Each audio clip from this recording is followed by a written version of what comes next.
everybody, welcome back to Brosekai. Today I have a very special video, one I wanted to talk about for a very long time, one that I frankly tried to do, decided it wasn't good enough, and then decided to come back and redo it here with many more notes. So today we're going to talk about Gundam Gquuuuuux, which is the long-time speculated / new series of Gundam. It is going to be the spin-off from the Universal Century made by the same creators of Evangelion. And these are going to be my thoughts, my reviews, and just overall sense of rating and what I thought about the series in retrospect. So before we get into this, I just want to say, for any of you who've seen my One Piece videos before, this is going to be spoiler zone. So you've been warned. This is going to be major spoilers. If you've not seen the series yet, I would probably recommend it for most people. It has a lot of fun. The animation's gorgeous. A lot of big battles, of course. So if you're into that kind of stuff in the classic Gundam, then I would highly recommend going to check it out. You've been warned. From here on out, full spoilers. So Gundam Gquuuuuux, if you didn't already know, is an alternate universe and a reimagining of what could have happened if the Universal Century One-Year War played out a little bit differently. And from there, we see just an incredibly different series of events than when we got in the original 79 Gundam. And from there, let's go ahead and dive into this a little bit more. So first and foremost, this is from the studio of Evangelion, which means that the animation style and the overall influences of the Gundams and the storyline, too, which we'll talk more about later, are going to be very different from what we've seen previously. So we can see that a lot of the Evangelion mechs, the O1, the O2, and so on, are very represented in the new Gundam, such as the Gquuuuuux and the G-Fred later on. And they are they're very similar to each other in the same way that the mechs from Evangelion are. And by the way, the styling is wonderful. I want to say that right off the bat. The animation is gorgeous. It's probably one of the prettiest Gundam series we've ever had. Right up there next to, I'd say, Thunderbolt, which is probably the most if I had to just rank them mentally here. But yes, for that reason alone and the art style, I think Gquuuuuux definitely gets a pretty high point. But I do want to talk a little bit more about this because I think there's a few high points we should talk about. There's also a few relatively low points we should talk about. And at the end of this video, I'm going to give my overall sense on it and my overall rating and what I thought about it. So first and foremost, this is going to be an inconsistent story. And this will go on to one of the lower points later on too.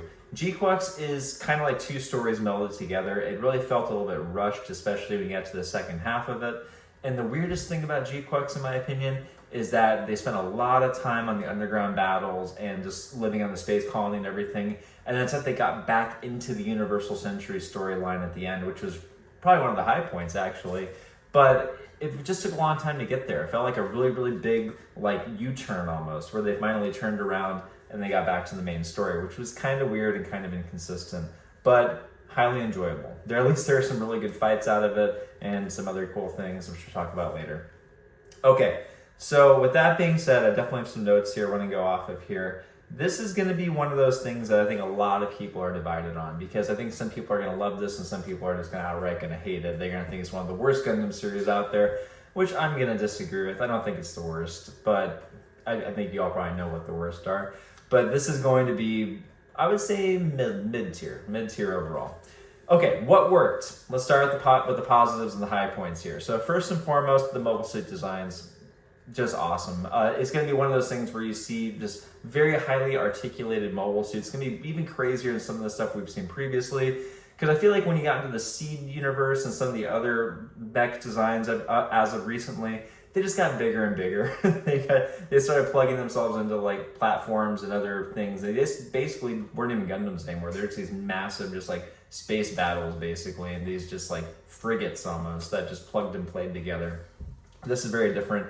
The Gundams feel very standalone. They feel very articulate. Everything about it feels strangely realistic, if that makes sense. Everything is just very well animated and very almost anatomically correct. Once again, Evangelion influences everywhere, but I think it's cool, and I think that does play very well in the Gundam universe. Second, the animation of the battles is really nice. So, as I said earlier, Gquuuuuux is weird because you get into what is kind of like the setup of the series, and then you get into this really weird valley of living on a space colony, doing the underground battles, and you get a little bit of character development, but not nearly enough. We'll talk more about that later. And during that time, though, you at least get some really, really cool space battles out of it. So that, I think, is one of the high points, actually. And then, of course, the fan service. So we'll talk more about this in just a minute, but I think the fan service is everywhere in this series. You can tell that they are the biggest otakus in the world. These are the biggest fans of the original Gundam who came around, who had their own hit series, and they're like, you know what, now we're going to finally get our shot, and we're going to do it with Gundam, right? And I think they are somewhat successful in this regard too, because the fan service is everywhere. It's wonderful. They do some cool things with some minor characters that I think really worked out. And I think that's another high point too, by the way, our characters, like the ones we saw from Universal Century, brought back. We see a lot of those kind of minor characters that were one-off, very one-note characters brought back. I think Charlie Bull is probably the #1 character to mention there, because once again, he was at the very end of the original Gundam and then just kind of disappeared, and that was the end of it. Ron Baral makes a comeback, which is really exciting. I know a lot of people think he's one of the best antagonists from the original Gundam series, which I would probably agree.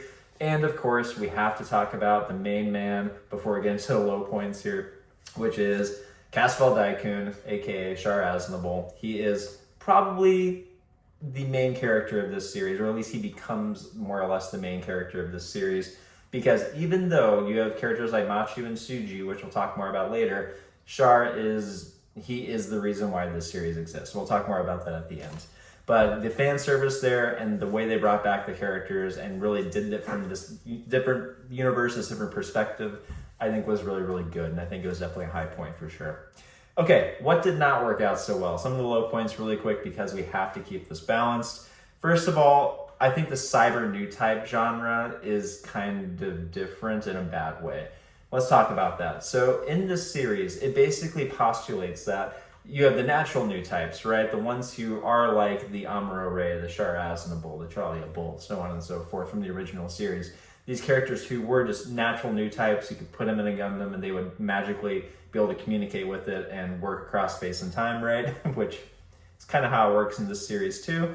But in this series, they go into this like almost like new age cyber new type, and that's where the Machu character and the Shuji character and so on, it's where they are the ones who are kind of the new generation of sorts of new types. I think this felt very rushed. I think it was more like, oh, okay, here you go. And it's like, these characters are this, and now they're going to join these underground battles, they're going to go do that, and then next thing you know, they're going to show up at the end of the series.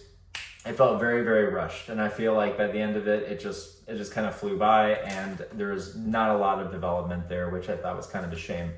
And that goes into the next point too, which is that overall, there's this connection across space and dimensions, which is, I would say, it attempts to be explored here. So one of the big themes here, as I mentioned, is not only does Char Aznavour make a big comeback along with some of the other characters, but one of the big ones I haven't mentioned yet is Lala. So Lala is one of the biggest characters in the original Gundam series, because she is this motherly, romantic character. She is the foil of Char in a lot of ways. She pilots the Rose of Sharon, which is this massive Gundam armor, basically G-armor, and she tragically gets blown up in the first series. And that is a turning point where Char basically loses it, and it sets him down this massive character arc, basically, of him turning into this evil character, so it's more or less, so to speak. So that is really interesting, because in this series, Lala survives. And Char is the one who basically, and this goes across multiple dimensions and timelines, Char constantly loses, which is, in a way, it's kind of funny, because you realize that Char at his core is this character who's kind of fated. He's meant to lose in a certain capacity, right? And over these different timelines, you just see Char repeatedly lose. And it's a really great montage. I think that's in the second to last episode at Alpha Side or something like that. Anyways, it is wonderful. I highly recommend everybody. If you're a fan of the original Gundam, I think for those scenes alone, this is probably worth seeing. And you just see the different ways with Char, different mobile suits, different ways, different attempts to protect Lala, and he just continuously fails, right? Which is what it is. So Lala basically puts herself in this new type cyber, I'm going to try to say this, like suspended animation of sorts, right? Where she's stuck in the Rose of Sharon. They discover her in this dimension, and it's just the big crux of this series, as you get into the last 2 episodes, is that Lala purposely put herself in this state in order to save Char, because this is the only universe, it turns out, a spin-off of the Universal Century universe, where Char survives. because in every other one he loses to Amuro. He loses one of the big battles during the 1 Year War. And Lala chooses to basically put herself in the state for Char to survive. It's like a long lost love story, basically. And that is why Char ultimately does become the main character once again. What do you know? The fan service is huge at this point in the series. So there's a big connection across space and time. I feel like they tried to get into this and then they just kind of like information dumped in the last 2 episodes. So I think that could have been handled a little bit better. Overall, the Evangelion concepts in Gundam I thought were not fully translated. Let me explain that. Gundam at its core is going to be a very political series, right? I don't think anybody here is going to go into Gundam thinking that it's anything else other than the horrors of battle, of space battle, of the costs and the humanity side of it, and the 2 factions that basically continuously fail by one another until, in the original series anyways, the Earth Federation ended up winning. But in this case, Zeon ends up winning. So once again, this is a different timeline and different universe, a parallel universe, where Char survives and Zeon wins. And that is why this universe is actually very interesting at its core. But it gets more philosophical than that. There's a big MacGuffin type aspect that comes into later on in the series, and it just is just kind of there. It comes at the cost of basically Zeon winning the 1 Year War, and then Char secretly constructs this massive platform, so to speak, that allows the new types to communicate across dimensions and almost like a wormhole across dimensions. And I feel like this whole philosophical side of the new types was really shoehorned in there at the last minute. I think it could have been expanded on in a lot better ways. And I think that philosophy is great. I think that degree of Evangelion is definitely something that could be done in the Gundam universe.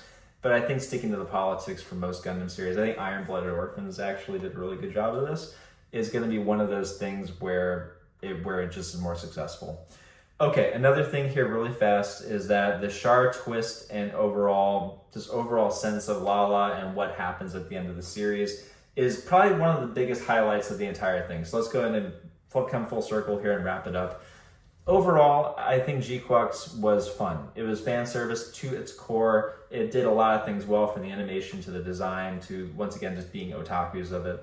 And I think that part of it worked really, really well. Once again, this is the only universe where Char survives. Charlie Bolt survives too. So there you go. And then, of course, it is implied that Zeon goes on to create this really weird, almost like state of being, where it's like, okay, things happen. It feels strangely similar to the Federation, except everything is green. And the world just kind of continues on in this parallel universe, which is really weird. But at the same time, it is, I think, what a lot of the fans wanted to see out of it. So that part of it is kind of strange, but also I think it works in the context of Gquuuuuux. Once again, I think the Gquuuuuux and the Gfred are great. I think they're going to go down as 2 of the probably better recent Gundam designs for sure, thanks to the Evangelion influence. And overall, I think that the good outweighed the bad by a little bit. So I know that we went over a few different things there, some of the good, some of the bad. But I think for any fans of the original Universal Century, I think Gquuuuuux is a must-see. I think you all need to go out there and see it today if you haven't already. But I think another really big negative that I just want to mention here at the end really quick is the length. And I know that some people online have already been getting angry about this. And I think that's fair, because Gquuuuuux is really short. It's only about 12 episodes long, and they fly by. Each of the episodes are only about 20 minutes long. So it's just easy to get through, easy to binge watch through, unlike Gundam Seed and some of the more recent one, and Iron Blooded Orphans too, for that matter. They feel like sagas. They have multiple seasons, multiple arcs. This is incredibly short in comparison. And actually, I think that's a big problem with Gquuuuuux, that Gquuuuuux would have been stretched out. If it would have gotten the full 26 episodes, you would have had the character development. You would have cared about these characters a little bit more. Machu and Shuji and the other pilots, they wouldn't have just felt like side characters in this series that ended up being the bizarre survival of Char Aznable, which is what it turned out to be. And they basically became side characters in their own story, which just didn't feel right, in my opinion. I feel like they should have been expanded on, and this whole cyber new type thing could have worked. Once again, I think the philosophy side of it could have worked. It didn't have to be overshadowed by the politics of this Zeon-esque universe, right?